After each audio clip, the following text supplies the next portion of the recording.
When my friend Linda turned 68, her grandkids begged her to take them on a real adventure during March break. A real adventure, as defined by 3 children under 12 who think Wi-Fi is a human right. So Linda planned a weekend trip to a lakeside cabin, no screens, no tablets, no gaming consoles, just nature, board games, and the kind of silence you only hear when kids realize they've made a terrible mistake. The grandkids were horrified. Nitrogen monoxide internet. What if I miss my streaks? What if I get bored and die? Linda smiled the way only a grandmother with decades of patience and a hint of mischief can smile. When they arrived, the kids immediately tried to connect to the Wi-Fi. Of course, there wasn't any. The cabin was older than half the trees around it. The oldest grandkid, 11-year-old tech prodigy Ethan, said, "Grandma, you need to fix the Wi-Fi." Linda replied, "Sweetheart, the Wi-Fi is nature." They didn't like that answer. So Ethan announced, "Fine, we'll make our own fun." And the 3 of them marched outside like they were about to build a civilization. 10 minutes later, they came back inside covered in mud, arguing about who fell in the creek and whose fault it was. Linda said, "You wanted adventure. That's adventure." But the kids weren't done.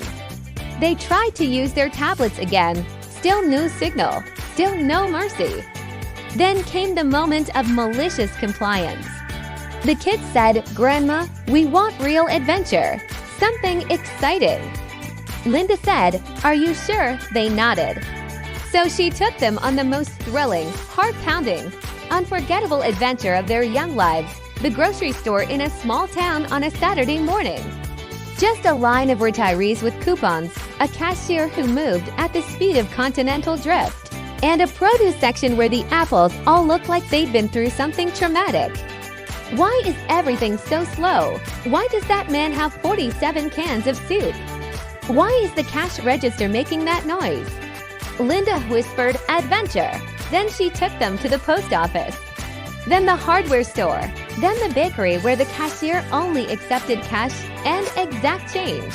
By the end of the day, the kids were begging to go back to the cabin and play board games. They played Monopoly for 3 hours.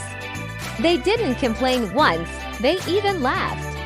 When they got home, their parents asked, "So, how was the adventure?"